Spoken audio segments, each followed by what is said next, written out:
I went to get water. What's up, everyone? How you do? How's it going?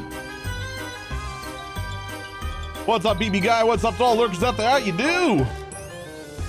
How you go?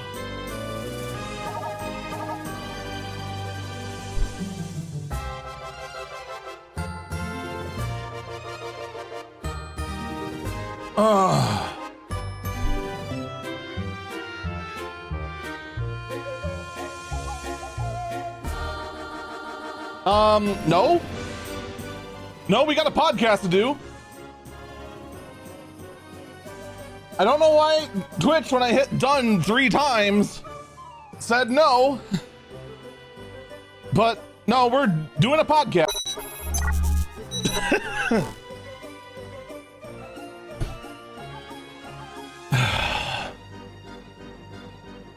It was not my intention to, yeah, because now I just hit another 5 times.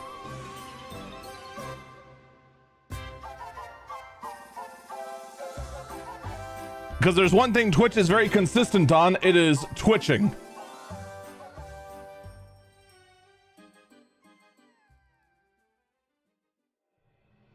Are we gonna get a face cam? Really?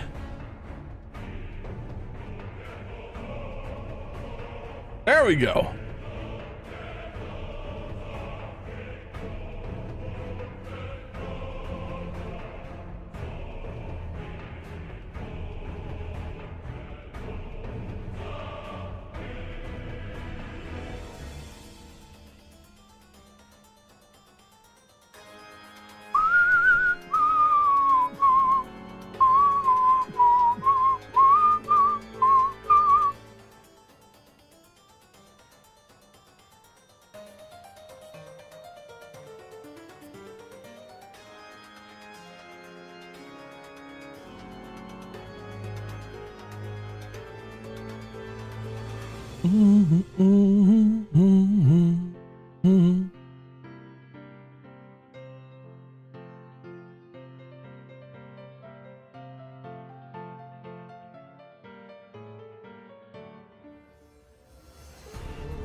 Give me 1 second, I'm like very quickly tweaking something.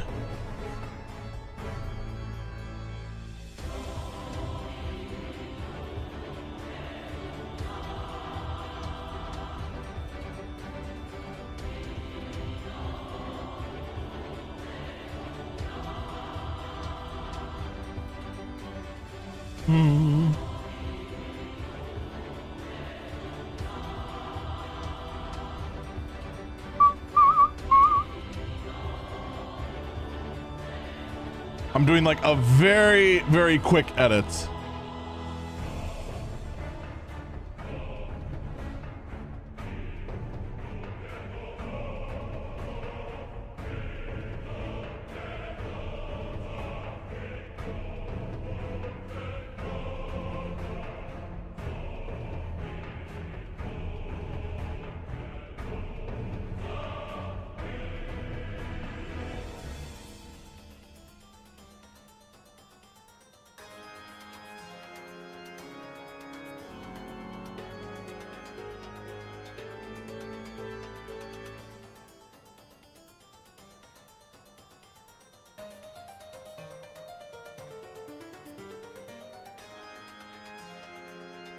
Okay. I quickly went and tweaked the bot. It's been an update I've been meaning to do, so that it properly pauses and unpauses certain redeems.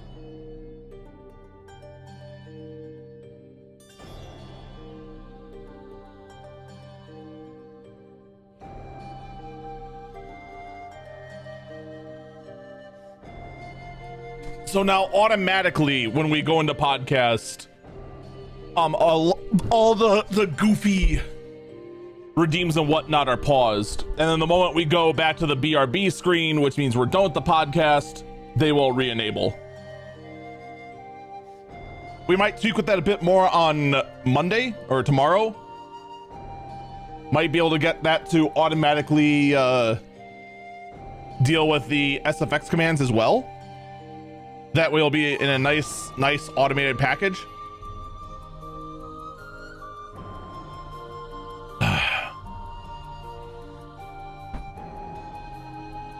Feels a little different than normal. Oh well. Or than I'm used to anyway. Bottles aren't new. They were like, bottles were like 60% off when I went to go do grocery shopping on the way home, and it's like, whoa. Whoa. But yes, how is everyone? Better than my heart rate watching a sports balls? Probably better than my heart rate after watching a sports balls.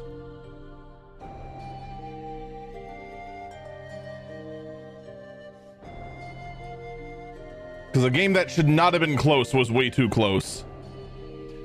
Whew. Yikes.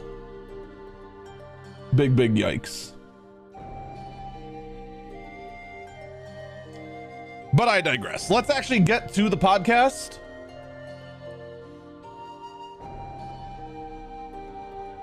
Actually, before I do, we'll get this over. Yeah.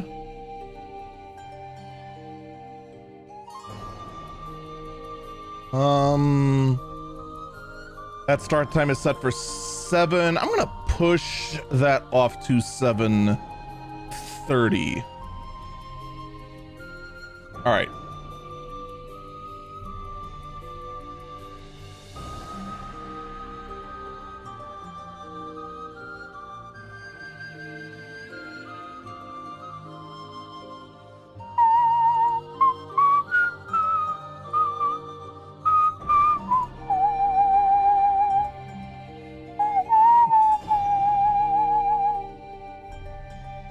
I also wanted to very quickly take a look at the live stream yesterday. I'm curious how many copyright claims the RPG Maker VOD got.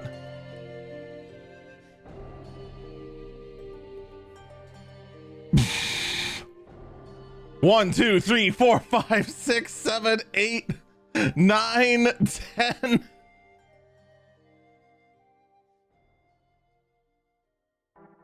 Whoo!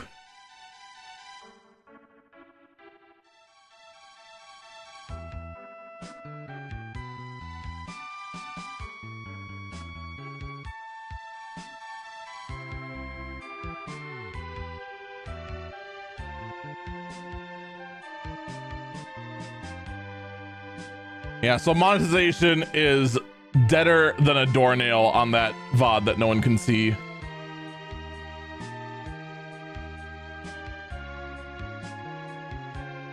Ooh, boy.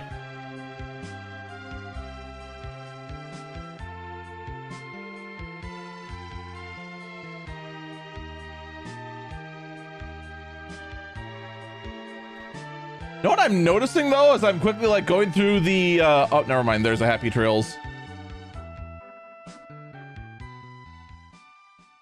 All right, yeah, they still do claim Happy Trails. All right, that's good to know.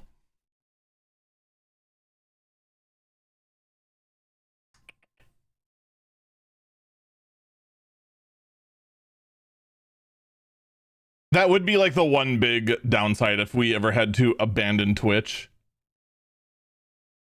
We'd have to change our outro theme It would probably have to be just exclusively Skala's theme. We could just no longer use Happy Trails. Rip.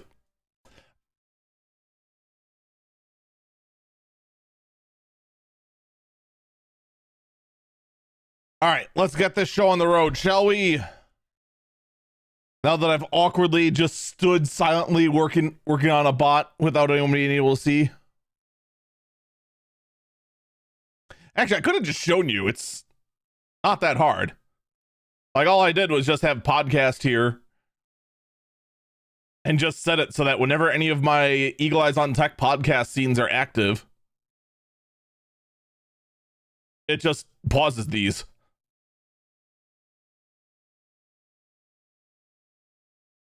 It's so simple.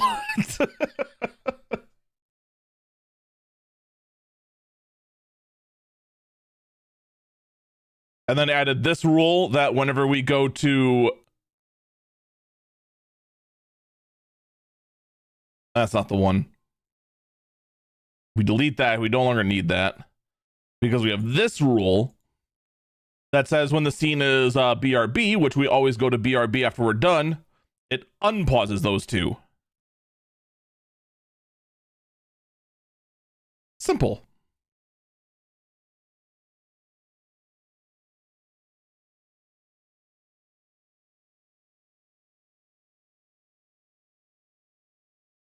Easy peasy. Just a little bit of back-end automation to make my life a little easier. Give you a name for a female character. What is the female character?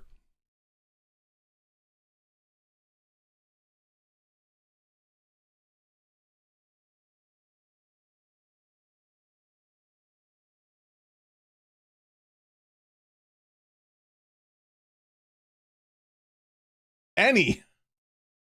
Annie. Annie. Frickin' Annie. Villain or hero?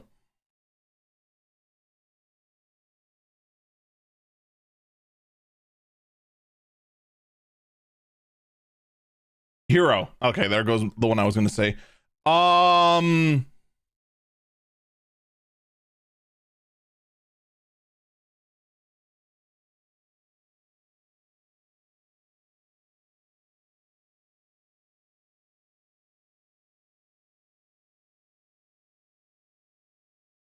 There you go.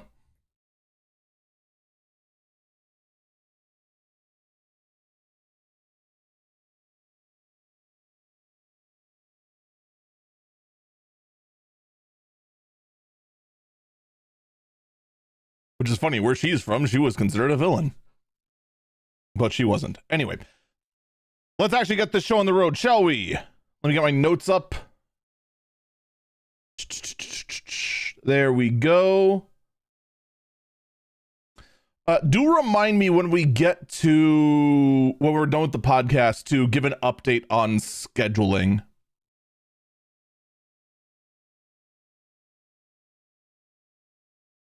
I did make a very brief announcement in the Discord on my way out the door, but I should mention it again. All right, 3, 2, 1. Coming up today on Eagle Eyes on Tech, Vine is back from the dead. For some reason, we'll get into details as to what that means. OpenAI has lost a copyright claim. Valve has introduced their Steam Machine living room console. We'll go into great detail on that. And we might have a dermal regenerator. Don't know what that is? Well, you have to stick around and find out today on Eagle Eyes on Tech.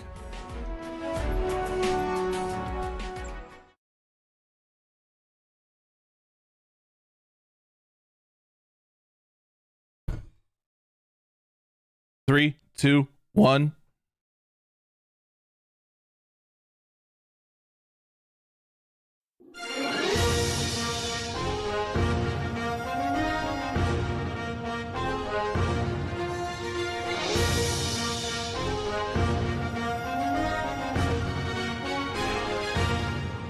Good morning, good afternoon, good evening, North Stewie. I'm going to bury this Eagle Eyes on Tech. I am Eagle Falcon.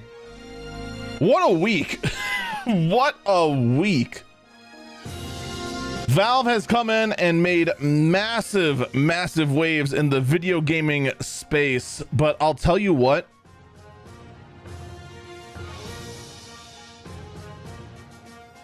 Here's my hot take on this. We'll get into more details on this later on, but I want you to just know this. I think the Steam Machine is hilariously overhyped. I do.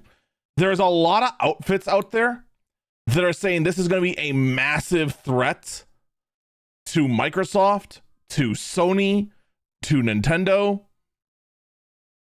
And I think, here's me the very quick takeaway. I think these claims are beyond stupid. You don't even know what the price point of this thing is. I have an idea. I have a guess as to how much the Steam Machine is going to cost. I think it's going to make waves, but people saying that it's going to, Sony thought they won the console wars. Now Valve's going to have their way with them. This shakes up the entire console industry. What are you talking about?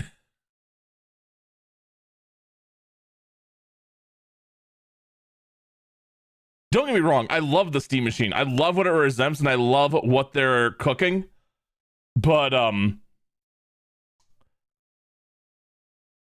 yeah, it's not as big as people are making it out to be.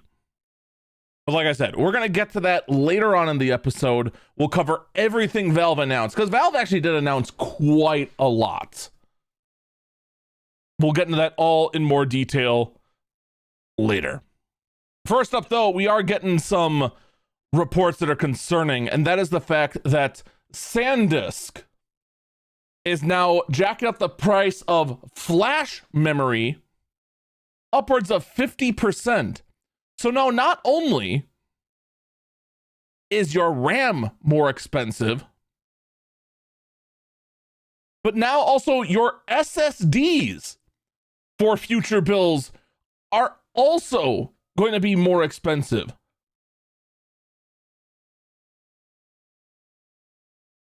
The reason the prices are going up is being seen as a, quote, tightening memory market, as well as, of course, our favorite thing in the world, AI demand.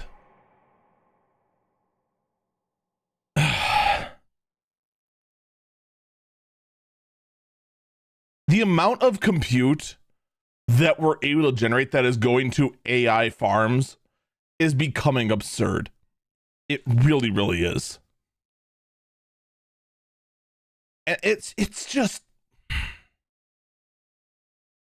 I can't remember the last time a product has been shoved down everyone's throats to this degree, and the consumer wants nothing to do with it.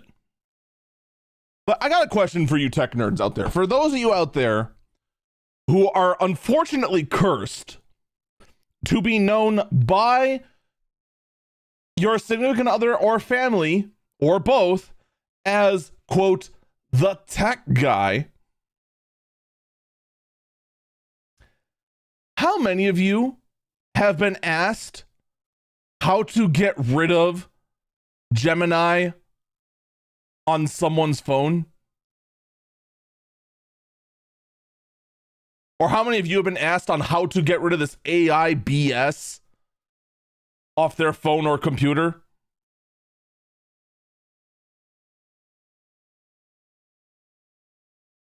And the only thing you could do was give a pained smile because you know the feeling, and just shake your head and go, you can't.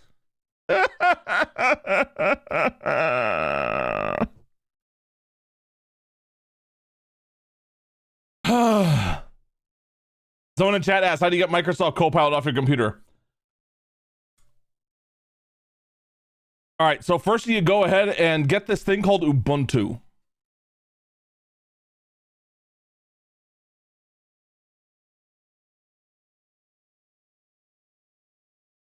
The worst part is that I'm not entirely wrong.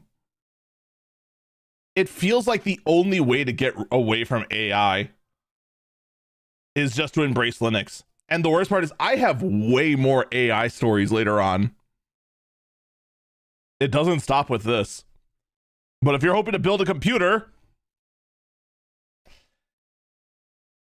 I hope you have spare SSDs laying around.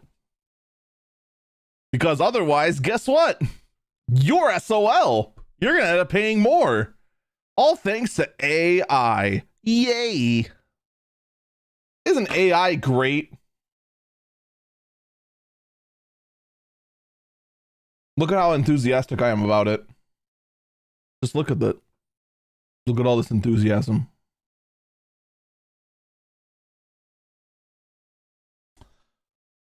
Look at it on this video, on this audio podcast. Tesla is being forced to recall probably a metric ton, but over 10,000 of their in-home Powerwall batteries due to burn risks. So let's explain what this is first. All right. So for those who don't know, Tesla does sell more than cars that are poorly put together. I know. It's hard to follow this too. Tesla also makes home solar solutions. In fact, they're actually decently good at it. The thing is that with solar, you're either always generating power or you're generating nothing. So at night, when you're not generating anything, you're kind of SOL. So you want a battery of some kind, and a big one at that, to store the power you're generating from solar to then use during the evening. Well, that's where the Powerwall comes in. Powerwalls are installed in your electrical room, and then they store the power your solar panels generate, and then you use that during the evening. If they run out of power, you instead draw from the grid. Well, apparently, the Powerwalls, they're not combusting, but they are getting dangerously hot in Australia, to the point where they are causing burns.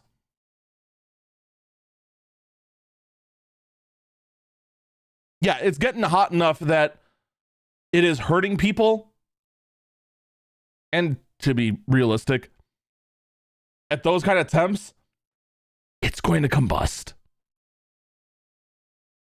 So they're looking at over 10,000 of these units being replaced, all because of potential burn risks. So all in all, I mean, good for those homes and all that. Yay.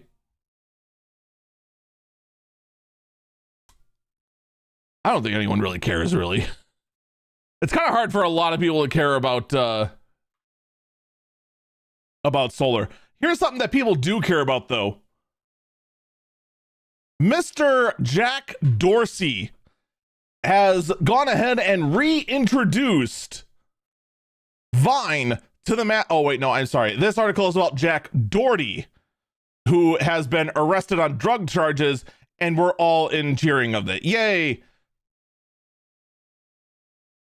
Yeah, international YouTube star Jack Doherty behind bars now, looking at roughly 7 years in prison for drug possession. And quite frankly, consider the fact the YouTuber has gotten their career off by annoying people and then hiding behind a bodyguard or crashing a car that's worth more than us.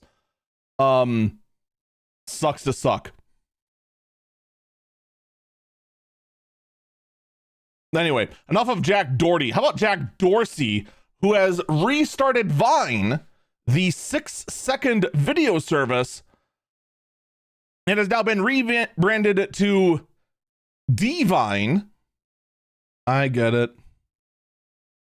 Which is basically just Vine all over again, with the same 6-second video restriction, a 6-second length video restriction,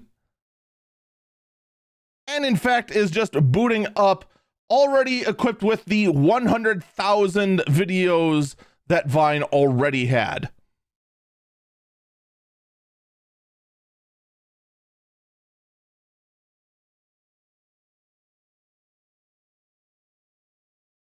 What do you think? Do you think Divine or Vine or whatever actually stands a chance now? Someone in chat said that TikTok videos are too long for their attention span. Dude, honestly, like, I mean this kind of unironically. When TikToks first started, they were like 30 seconds to a minute, right? I have seen some people try to share TikTok videos that are over 5 minutes long.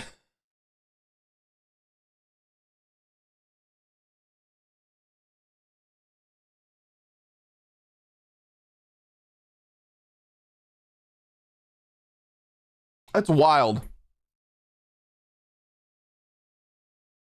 TikTok's just going more and more and more into the direction of longer videos, and Vine out here is looking to go ahead and get the ADHD crowd and just saying 6 seconds, go. Done. 6 seconds, go. 6 seconds, go. You know, it'd be even worse.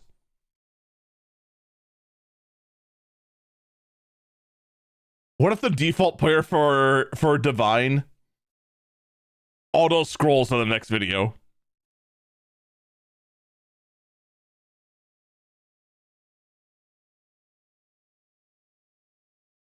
I don't think that'd be good for anyone, but it would be hilarious.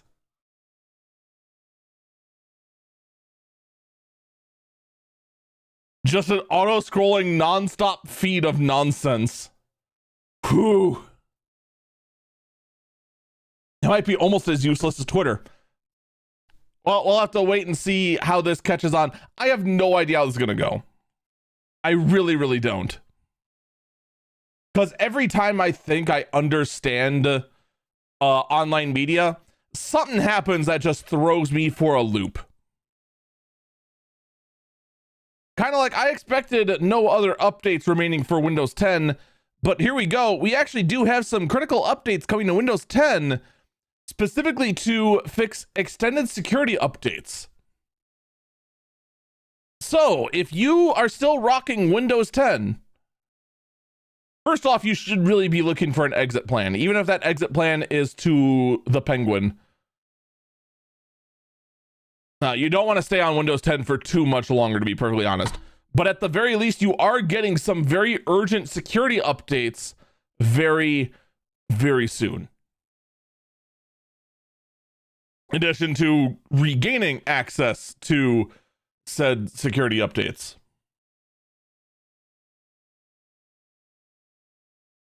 So huzzah, huzzah, huzzah.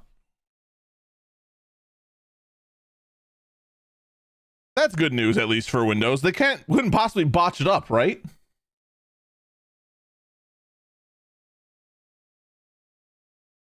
Right? New update to Windows 11 is going to replace the start menu. Windows start menu is getting its first major redesign since 2021. Is going to be rolling out to everyone on the November 11th Patch Tuesday update. I'm not going to lie, I have not seen it yet. I have not seen the updated Windows 11 start bar yet.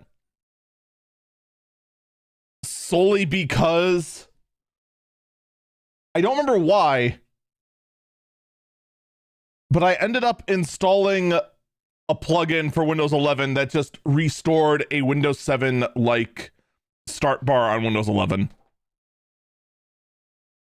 And I never looked back after that.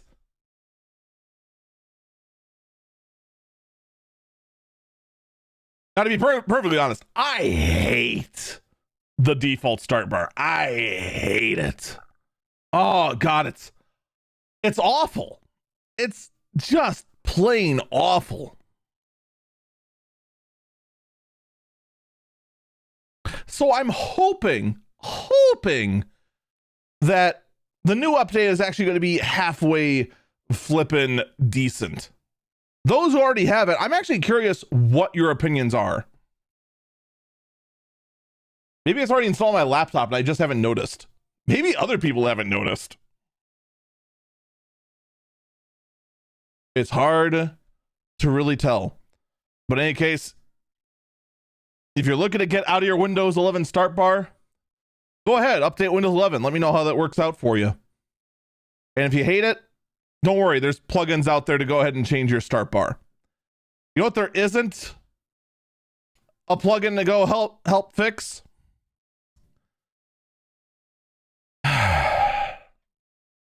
There's no plugin to help fix the power of AI, which has now infected, of all places, Firefox.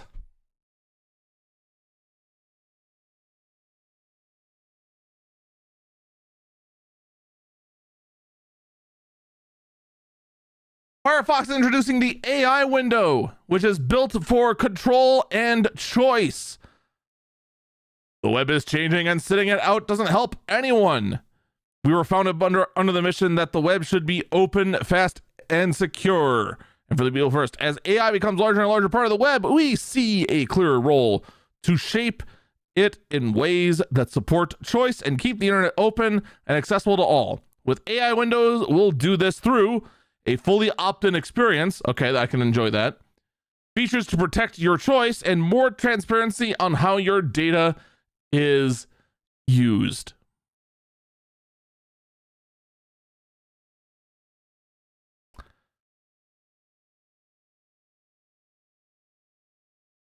Okay, so what does it do?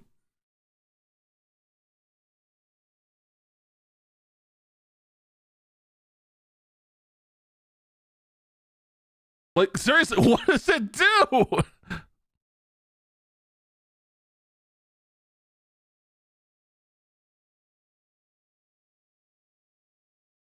This is going to be rolling out at some point. There's no time frame listed as of yet. I'm hoping it ends up being a privacy sort of thing. But if it is supposed to be a privacy thing to protect you from you know, AI, then why is it called AI window? It makes it sound like it's a product powered by AI. So what is it? Does anyone know?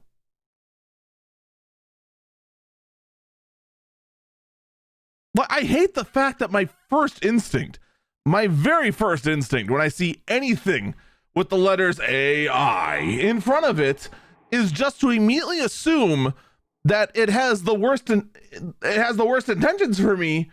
But by God, experience tells me to expect exactly that. So what do we do? The answer is I don't know. I really don't. I guess all we can do is wait and see how this goes down. But for right now, God, I can't help but just assume the worst. I also can't help but feel like... Actually, no, if it was made by AI, it would be way wordier and way less informative.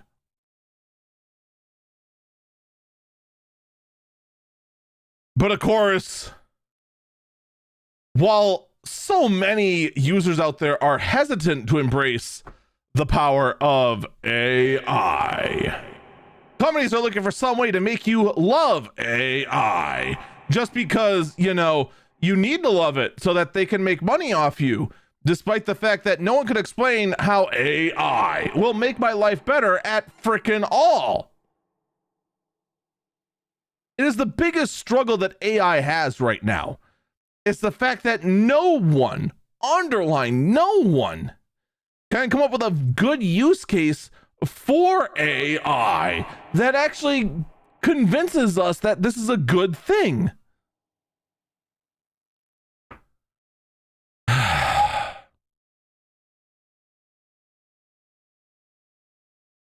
just is what it is, isn't it? Well, don't worry, because Microsoft thinks they can change your mind by hiring influencers to have you go ahead and embrace ChatGPT and Copilot.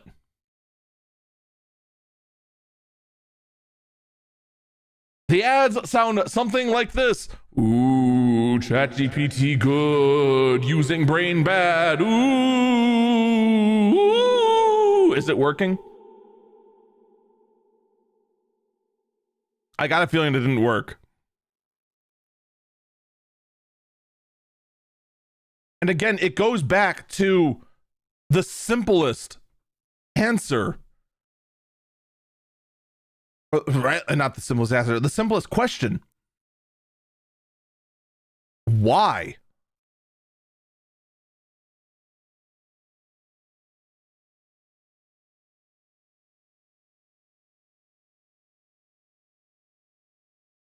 Because that's the question any product has to answer. Why should I use you?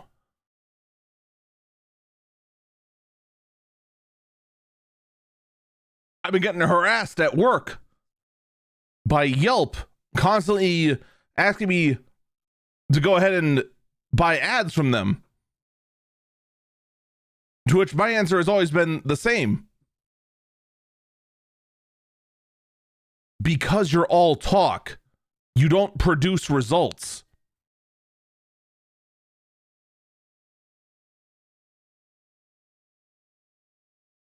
We bought ads from you before. They didn't work. Oh, but things are different because we got more people. Can you show the metrics? If you can't answer the word why, then why should I go with you? If you can't answer why is AI good for my work without giving a confusing answer that just sounds like you want me to just assume you said a whole bunch of useful things, then we have nothing more to talk about now, do we? This is always going to be the biggest problem that AI has.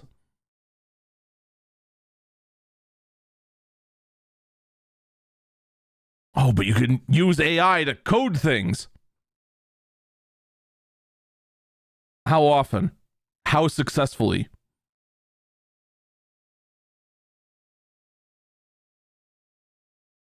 Because other people I talked to have said on the regular that ChatGPT has been so bad at coding, they still have to spend the man hours to go ahead and double check the code the AI wrote.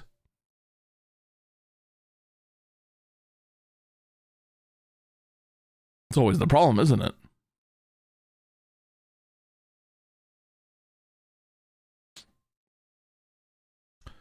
Whoops.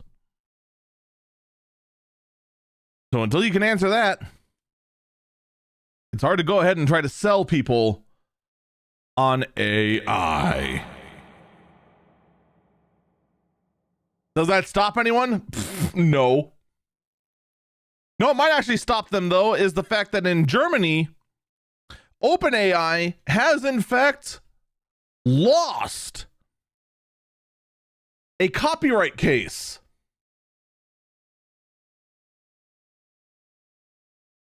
The German court has ruled that OpenAI has infringed in copyright law by using song lyrics to feed its chat models in a case that could have wide implications for European artists.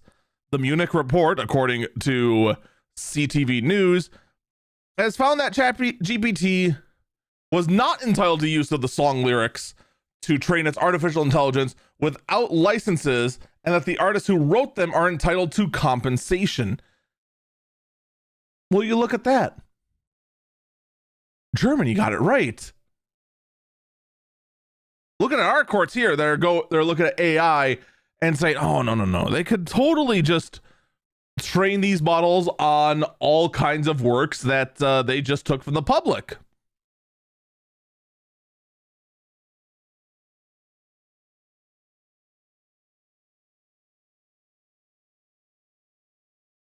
So what happens now? Well, right now, nothing.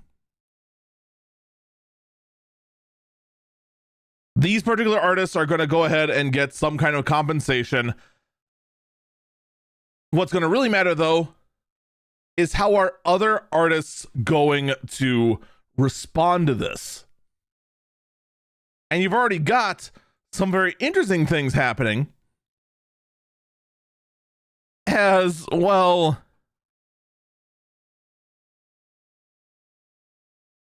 We have a band by the name of Breaking Rust that has appeared on the internet in the middle of October,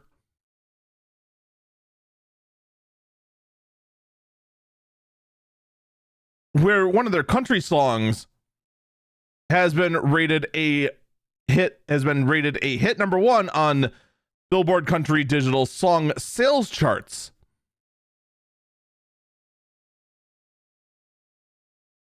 The song Walk My Walk by Breaking Rust has broken this number 1 spot.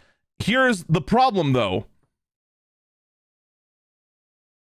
Breaking Rust is not a real band. Breaking Rust is AI.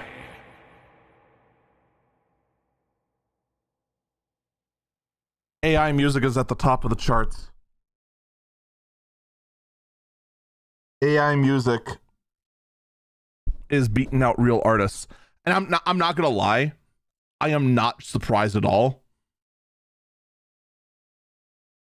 Because for all the mistakes that AI makes, that for all the sloppy work that AI makes for videos, all the junk that is produced that floods YouTube, Twitter, and Twitter, but actually worse, because it's a butterfly. One thing that AI has been shockingly good at, and I do mean shockingly good at, for quite some time now, it has been music. Like, we've talked about it a couple of times. There's been quite a bit of AI generated music out there that you can't tell it's AI generated.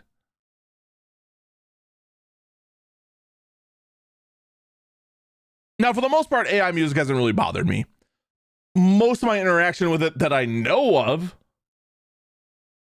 has been background music for like little YouTube videos and whatnot, where it's just like, oh, you can't copyright claim me if I went ahead and generate the music myself using AI, which, yeah, I get that. And it's just been like little background stuff, so who cares?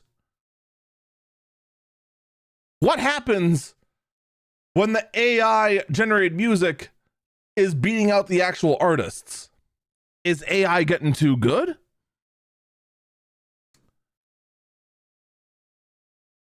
Or are artists just lacking? And I don't know what the answer is. I actually am really curious. What percentage of music on digital platforms is man-made versus AI generated?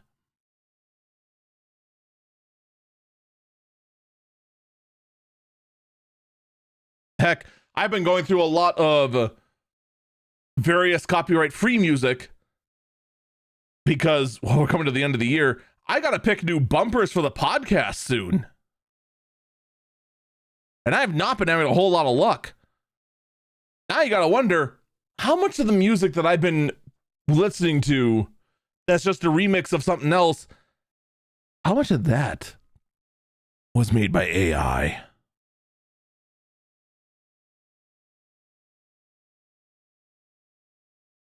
It's a good question, isn't it?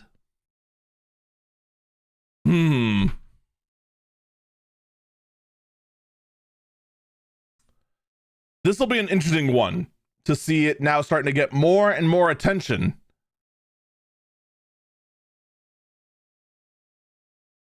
Let's wait and see how that goes. Now, here's something I think, though, everyone can get behind. Lawyers should not be using AI for their legal briefs.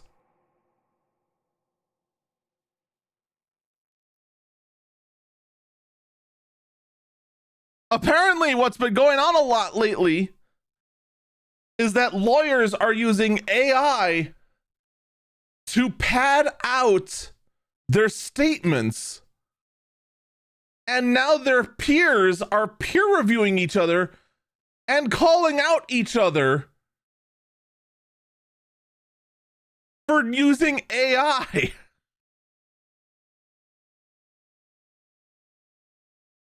Ooh.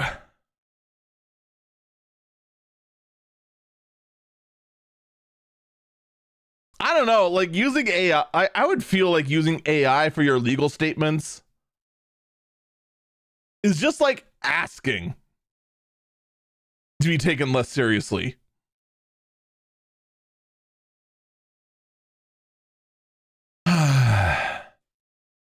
All I could do is just shake my head. That's just all I could do. You can't make this up. But it's real. It is what it is. Lawyers using AI to go ahead and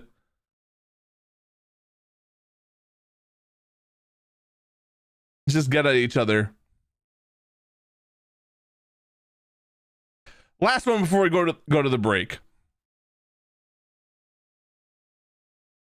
And that is the fact that we have been having,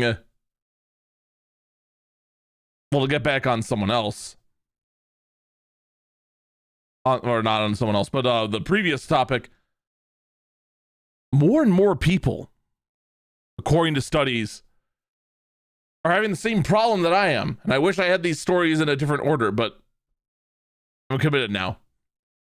More and more people can't tell if a song is AI generated.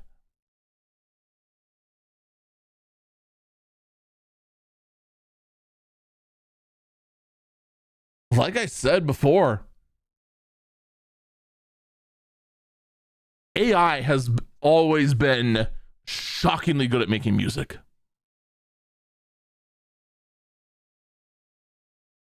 Like, I can tell if a video is AI generated, although it's getting much harder for me to do so. You can tell kind of when a statement is AI generated. You can tell when art is AI generated. Music, though, ooh, it's difficult. It's very, very difficult.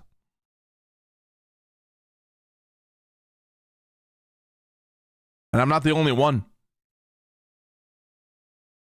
The majority of people, in fact, cannot tell the difference between normal, man-made music and AI-made music. What does it mean for us? Are we cooked? Are we doomed? Well, for now, all we can do is wait and see. We're going to take a break here. When we come back, we got to talk about Valve and the Steam Machine. Don't go anywhere. We'll be back.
Here's the real question. Who would peer review my nonsense?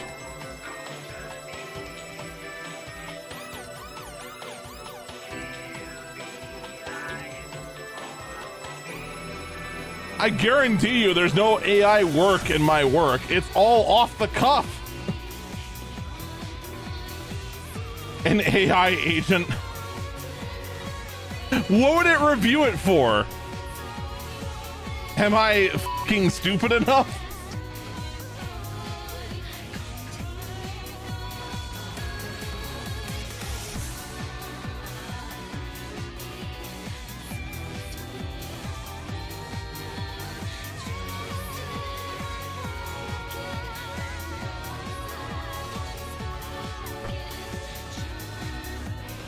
Besides, you know what an AI agent would do? It would flag me as being like intentionally misleading when I sarcastically said that Jack Doherty was trying to launch Divine, even though that was a very intentional thing, a very intentional gaffe.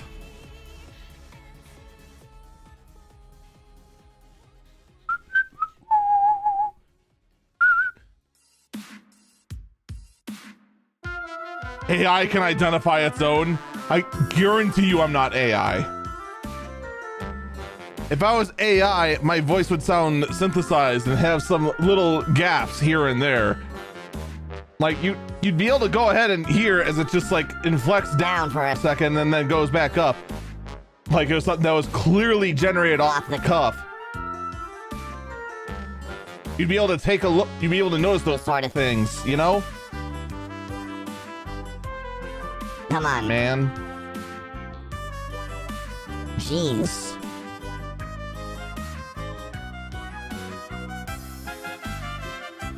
Daywalker can't be AI.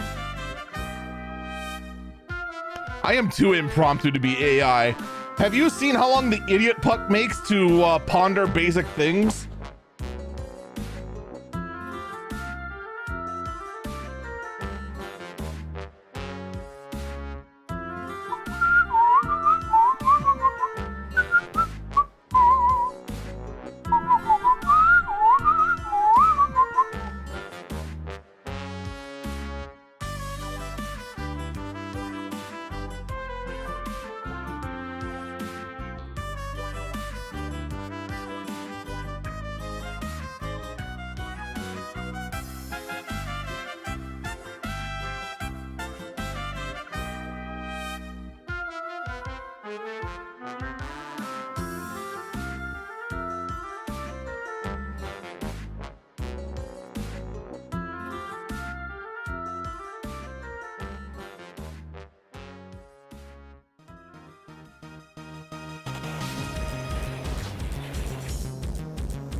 I apparently, when trying to position Eags for a good place that's photogenic, I appear to have accidentally crashed into a tournament.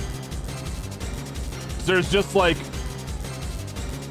over 100 people at like a PvP tournament calling themselves the Ren Fair. Huh.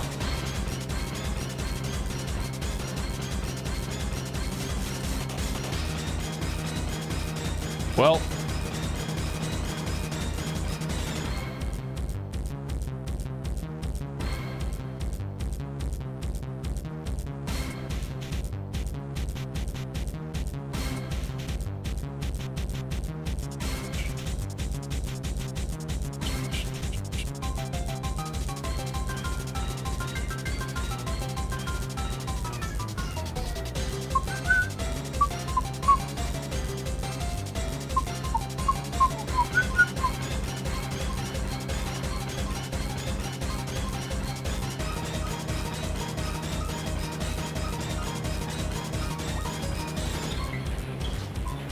all right, are we ready? 3, 2, 1.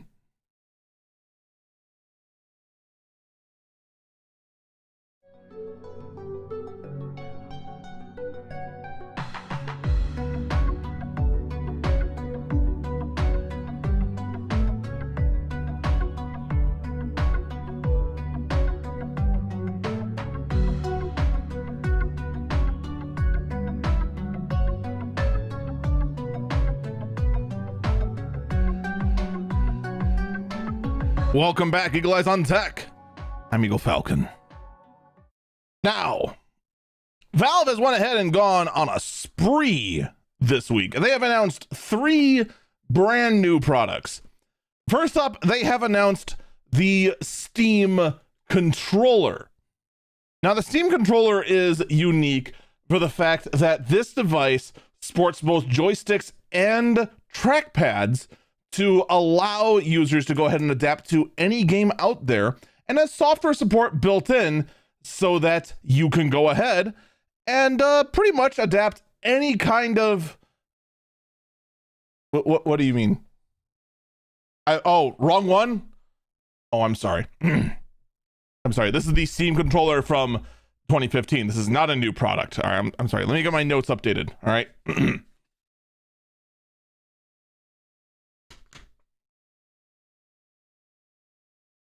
First, Valve unveiled the Steam controller, a wireless controller that utilizes both joysticks and trackpads to be able to create the ultimate flexibility so that just about any PC game out there can go ahead and utilize controller controls so that, well, you can go ahead and experience PC games in a living room type setting.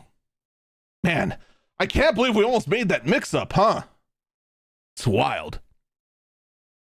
So this time around, obviously, compared to the 2015 version, we're instead going dual joysticks, like they should have in the first place, along with the dual trackpads, along with the plethora of your usual buttons. We are also having a capacitive sensor on the joysticks. In addition, there is a built-in battery to this Steam controller, unlike the first gen one that I have right there, that uses AA's. In addition, it uses a nice, comfortable magnetic dock to charge the Steam controller. That comes free with every Steam controller out there. It is compatible via the wireless connection on the magnetic puck, in addition to Bluetooth as well. All in all, it looks like a pretty dang good controller, not gonna lie. It's looking pretty good, I gotta say. We have no price yet, but unless the blasted thing's $120, I see this thing selling pretty well. You keep this sucker under, I'll say 70, if you keep it $70, $80 around there, I'd say this thing would do very, very well. All right, that's the first thing Valve announced. Valve then also announced the Steam Machine, a small form factor PC that is running SteamOS that goes straight into the living room, that you can go ahead and play all of your... I have the wrong one again. No. This is the first iteration of it made by Dell. This time we're going with the Steam Machine, also known as the Gabe Cube by dinguses.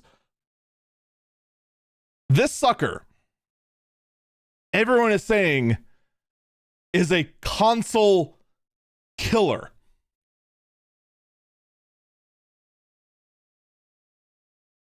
This thing is going to put an end to Sony and Microsoft's reign. Oh my God. Oh man, it's the end of it all. So this thing is a 6-inch cube that is designed in such a way that it is nearly impossible to block off airflow, so you can put it anywhere inside of your living room. Hook it up to a TV, and they have they have put in technology into the USB port so that just like a game console or a set-top box, it will automatically turn on the TV when you turn on it, unlike most PCs. So we got some magic sauce in there. It is considered a PC. However, I'll just tell you this right now. Almost every component in there is soldered on. The CPU is soldered on. The discrete GPU is soldered on. I believe the RAM and SSD are not. I believe those you can actually tweak with, which is good. You do have a mini SD slot on the front, so you can move games around very easily. You have full-size USB ports on it. You have HDMI on the back. You have the power supply built into it. So unlike actually didn't do that a whole lot this generation, but unlike some consoles of the past, there is no external brick to also manage. So it's all just self-contained. And Valve has said openly, and this is the thing that everyone's ignoring, that this thing will not be priced like a console. Think of it priced like an entry-level PC. This thing will run SteamOS, but it is going to be a modified version of SteamOS. I imagine the modifications are going to include easy switching for multiple users, something you'd more expect for a living room kind of console.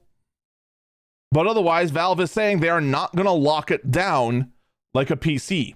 Or like a console. You are going to go ahead and be able to swap your operating system. Someone in chat saying entry-level PC is $350. What entry-level PC are you talking about?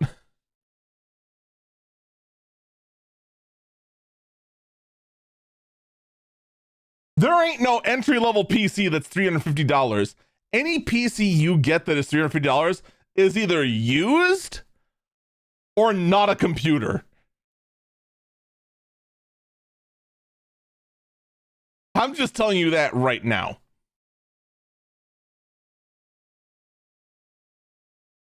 I will say though, there is so much cope around this thing because people are hoping. They are hoping that this thing is going to be as cheap as the Steam Deck at $400.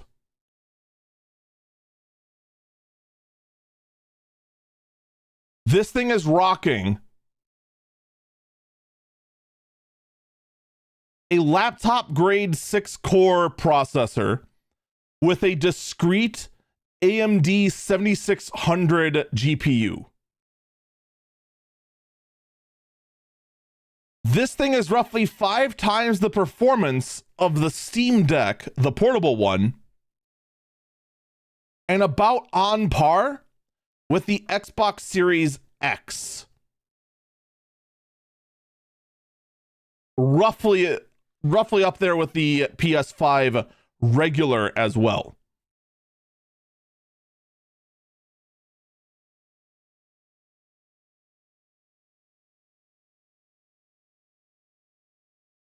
If I had to guess, just based on the fact that it's custom tooling,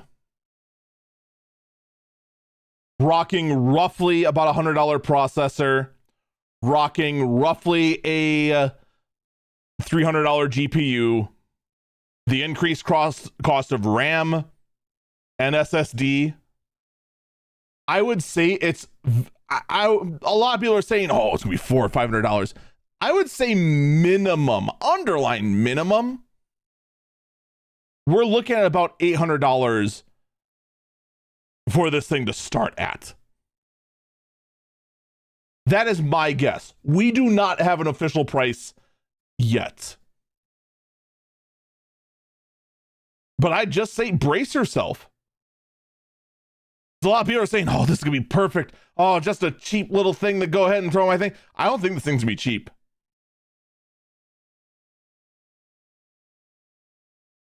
I think this thing is going to be just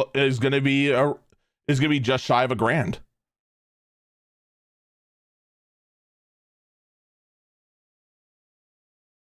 The funny thing is, though, is that Valve is saying don't expect it to be priced like a console, expect it to be priced like an entry-level PC. You know what the problem is? Consoles are right now priced like an entry-level PC. Every time I look around, the price on the PS5 and the Xbox Series X just keeps going up.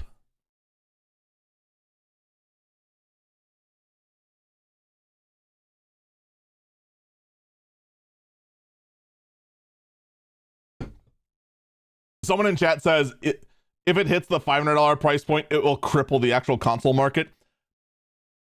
I would want to know what Valve did to get it to hit $500, and then ask Microsoft and Sony what the heck they're doing that their system costs more.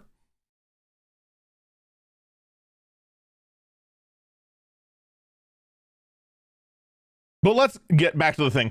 Is this thing going to kill the Xbox, the Xbox Series X and the PS5? No. A lot of people want to just be like, oh, this thing's going to be amazing. Oh, it's going to ruin what everyone else is doing. Yeah, if it hit 350 or 400, yeah, of course it would. But you got to remember, those of us who got into the Valve ecosystem and already have Steam Decks, we are very, very, very much a minority. There are a decent number of gamers who bought into the Steam Deck and are enjoying the Steam Deck.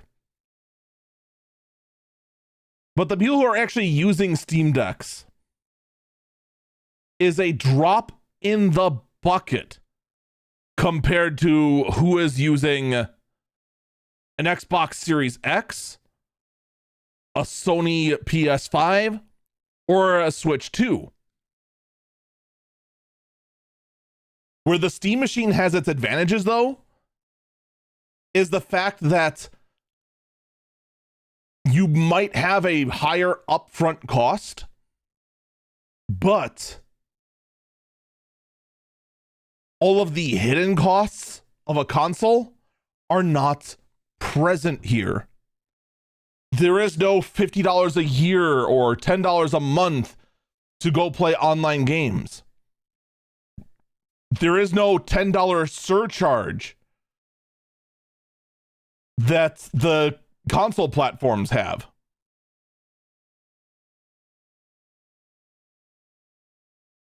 But at the same time, the Steam machine does have the problem that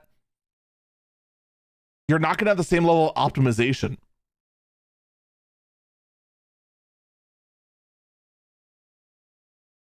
You're running Windows PC games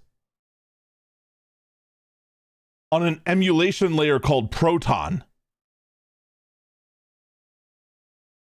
And it's very good. Don't misunderstand. Proton has been a godsend to hitting back at Windows. But it's not perfect. Its biggest weakness, in fact, has been the high-end AAA games that have anti-cheat.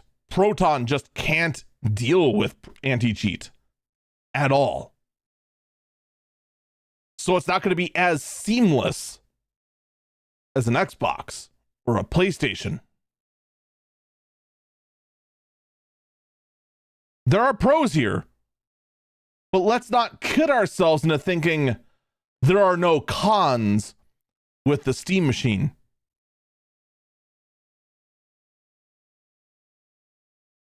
So let's just get that out of the way. This isn't some magic bullet that's going to put Microsoft in their place forever. This is going to be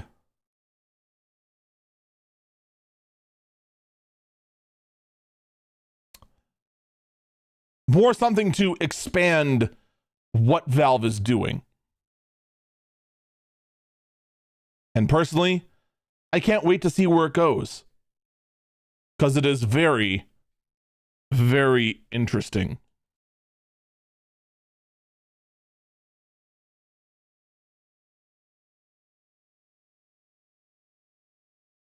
And then finally, Valve went ahead and also launched a VR headset. No, not that VR headset. This VR headset, the Steam Frame, which, unlike past VR headsets out of Valve, this one is an all-in-one encompassed unit that can use external compute sources. So before, the Valve Index, which was Valve's last VR headset, that required your own computer. It also required external sensors. And granted, the Valve Index was very good at what it did. Very, very good.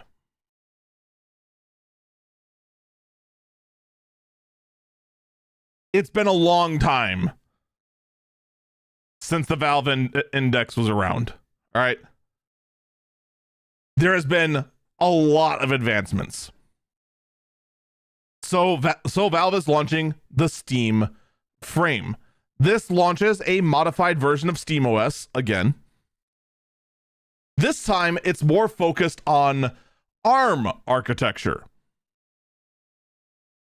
Once again, utilizing Linux and its Proton layers and all that, it is able to handle both VR intended games, but also has a mode where it can play non-VR games, where it just projects a giant screen inside the VR environment that you just play on. You have two controllers, very VR style. You can also go ahead and hook up a wireless dongle to whatever your high-end computer is. Utilize the compute on that computer to power the VR headset instead if you so choose. And all the sensors this time, instead of being external, are all built into the device. So if you're into VR, there's a good chance, we'll have to see how things are when it actually launches, this is probably going to be the best option out there. But what about the Vision Pro? What about the Vision Pro? Even Apple can't figure out what the purpose of the Vision Pro is. The Steam Frame is focused on gaming. That's its sole purpose. It's not trying to be a desktop computer. It's not trying to go ahead and be a social media device or anything like that. Someone in chat that the Quest 3 is less than $400. Not everything's about price. I'll say that much. We don't know what this price is either. I couldn't even guess what the price is going to be. I imagine this isn't going to be cheap. I think it's going to be cheaper than the $1,000 the Valve Index cost. Because they did cheapen out a few things. Because it's just like, we don't need this high of a pixels per inch. We don't need this in there. We don't need that in there. Like, they're doing some cost saving measures in here. I think this thing is going to be sub 1,000. If I had to guess, probably 800. But I am even less confident in that guess than others. We'll have to wait and see. Honestly, I just prefer the Valve one just because Valve doesn't care what you do. That's the biggest plus to Valve. With the Meta Quest, you have to be in their ecosystem. You have to register for Facebook. You have to have everything tied to your Facebook account. And you have to now be a security nightmare. Valve, they don't care.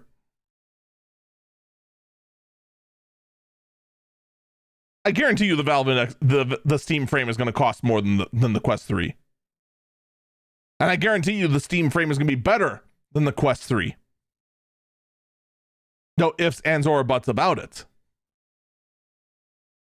The question is it going to be right for you? And that I can't answer. Only you can answer. That's everything Valve showcased. We don't know prices, and that has me very, very concerned. I do think a lot of people are hyping these up and say that these are going to disrupt so many markets. Oh my God. You're going to be greatly disappointed when you hear the price. I guarantee it. Sony, however, is looking at the price of things and saying we have to go cheaper. So the PS5 actually did get a price cut. The PS5 is now available for 55,000 yen at a new low price in Japan only, for the Japanese language only. Okay, this actually doesn't help really you at all, which is a shame because I'd like a $350 PS5. Wouldn't you like a $350 PS5? That'd be great. Well,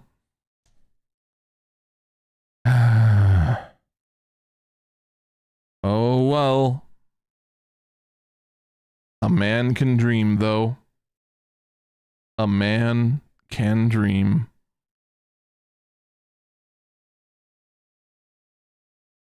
Well, good for the home turf of Sony, at least.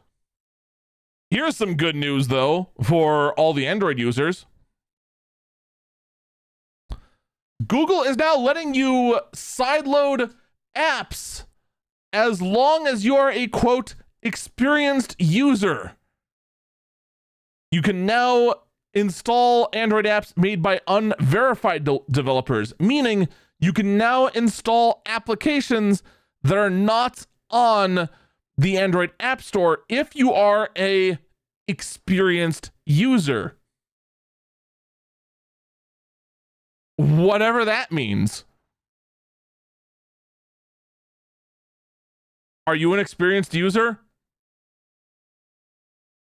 This is the part where you just nod yes.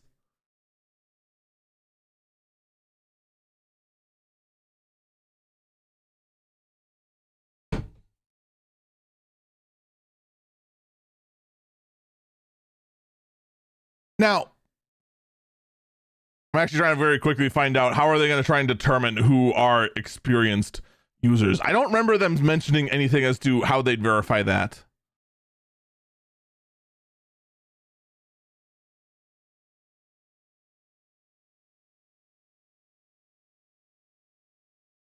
In a blog post, Google says this new advanced flow is intended for developers and power users who, quote, have a higher risk tolerance and want the ability to download unverified apps. The company says it's designing this flow specifically to resist coercion and ensure that users aren't tricked into bypassing these safety checks while under pressure from a scammer. The flow will include clear warnings to ensure that users fully understand the risks involved when installing apps made by unverified developers, but ultimately, it puts the choice to do so in the user's hands. Google says it's currently gathering early feedback on the design of this feature and will share more details in the coming months. So basically, it boils down to we have no idea.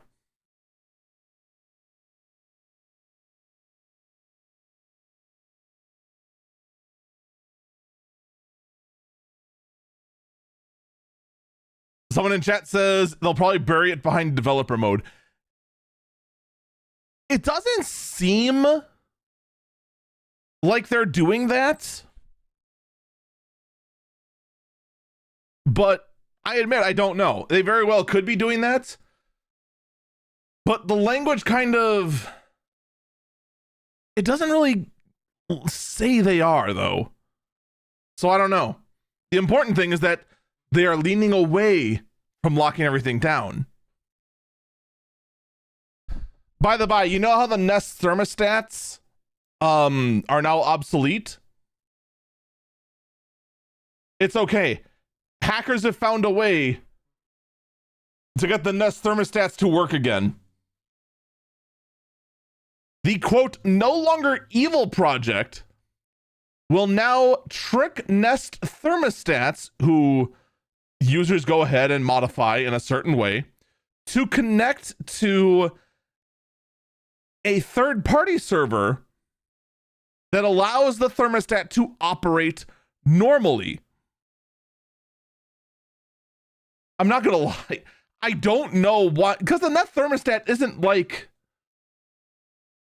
it's not something that requires like a massive brain to do what it does. I don't understand how the Nest thermostat was not made in such a way that it could just operate in an offline mode. Well, if the server's gone, I guess that's a shutdown. Oh, dang, the internet got cut off. I guess we don't have heat anymore. I guess we'll freeze to death, LOL.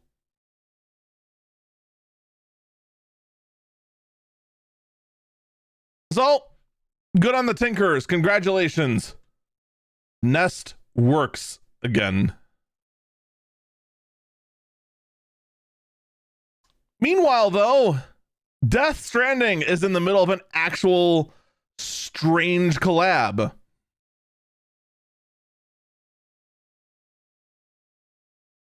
Because I can't get over this. I can't. Studio Kojima is partnering with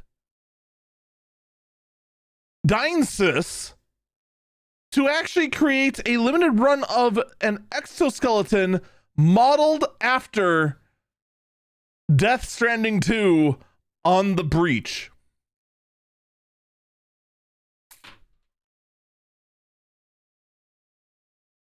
We're just going to go ahead, actually make the exoskeleton straight from the Nightmare Delivery game and make it into reality. Fortunately, the collab does not include Baby with your exoskeleton. But wow.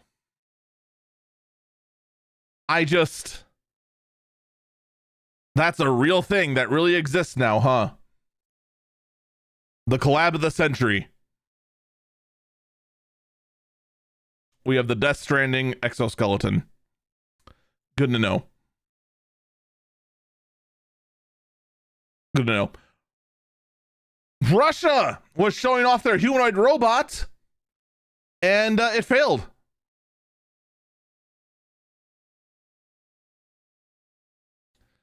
The humanoid robot was brought out to demonstrate just how fantastic the robot known as Aldol, or is it A-Idol? I don't know. I don't care. The point is, the thing came out on stage and immediately collapsed.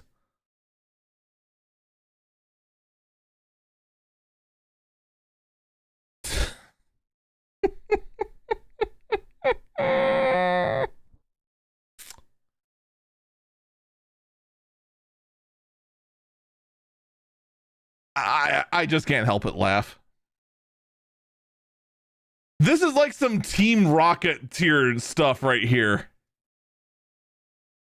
Or they want to go out, show off how good they are, and then it immediately collapses right in front of everyone.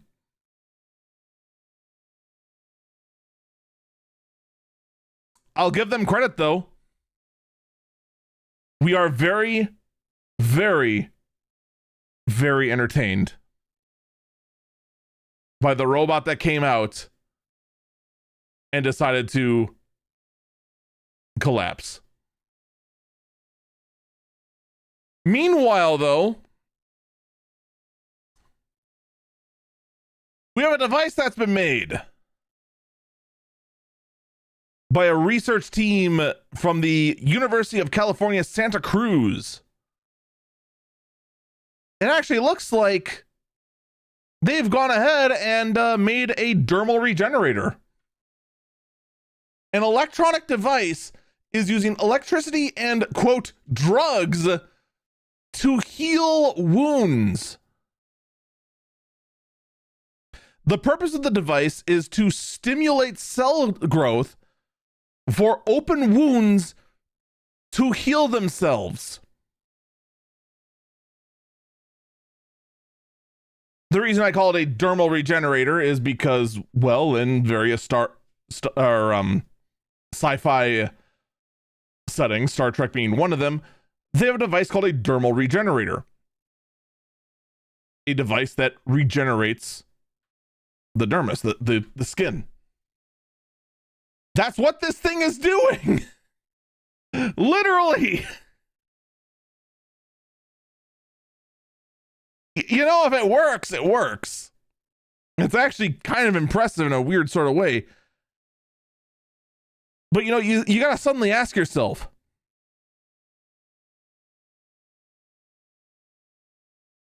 Eagle, if the collapsing robot and the small device that's using electricity, quote, electricity and drugs to heal open wounds isn't the weird story of the week, what is the weird story of the week? How do you have anything weirder than that? Oh, I gotcha. Ladies and gentlemen, I give you the last verb, the last story of the day, the weirdest story of the week. Ladies and gentlemen, Metal Gear Rising: Revengeance is kinda sorta real, as MIT has created injectable brain chips that will treat diseases without surgery.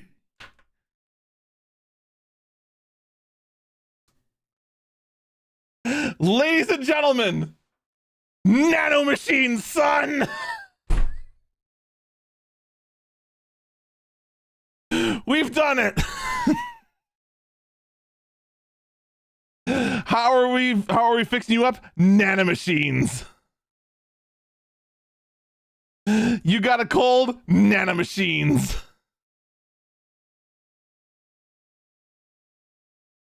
Someone in chat asked, how do you inject without surgery?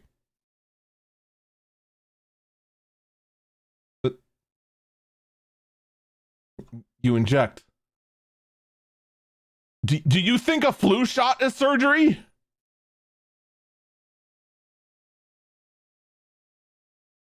Do you think vaccines are surgery?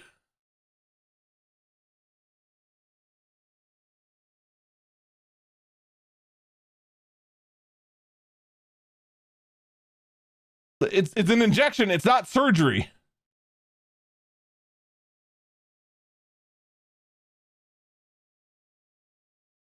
Like, I feel like this is self-explanatory.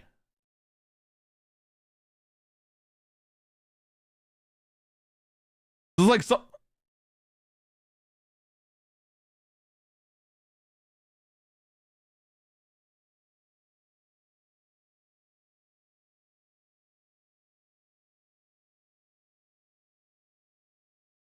I'm gonna ignore the chatter at this point,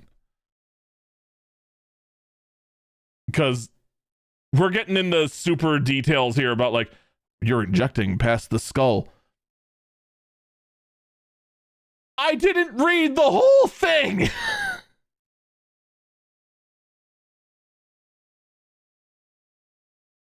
Someone else in chat says they're not going to put it in your skull. They're probably going to put it at the base of your spine. It'll travel, and it'll travel to your brain. Something like that, more than likely. In fact, they actually show in this little diagram it being kind of on the back at the base of the spine right there. They also show the injection actually being right here in the shoulder too, so the point is, yes, it says injected without surgery. The point is, nanomachines. Folks, that's going to do it for this episode of Eagle Eyes on Tech. Thank you so much for listening. And I do encourage you to check out my other works, youtube.com/EagleFalcon and twitch.tv/EagleFalcon. Take care, and I hope you have a good day. Bye-bye.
I just gotta ask though, how is the chip gonna fight off disease? The next question is, while the chips are fighting off disease, and before they, exit the system however they exit, can I dream about playing Doom? Can I play Doom on my own disease curing nanovirus things? I have questions. I'm not going to get these answers though. And I also just got to ask, who comes up with this stuff? And how effective is it going to be? We're never going to hear about this again, are we? I got a feeling probably not. That's it. The podcast is in the books. And also, what's up, Invoke? How you do? How's it going?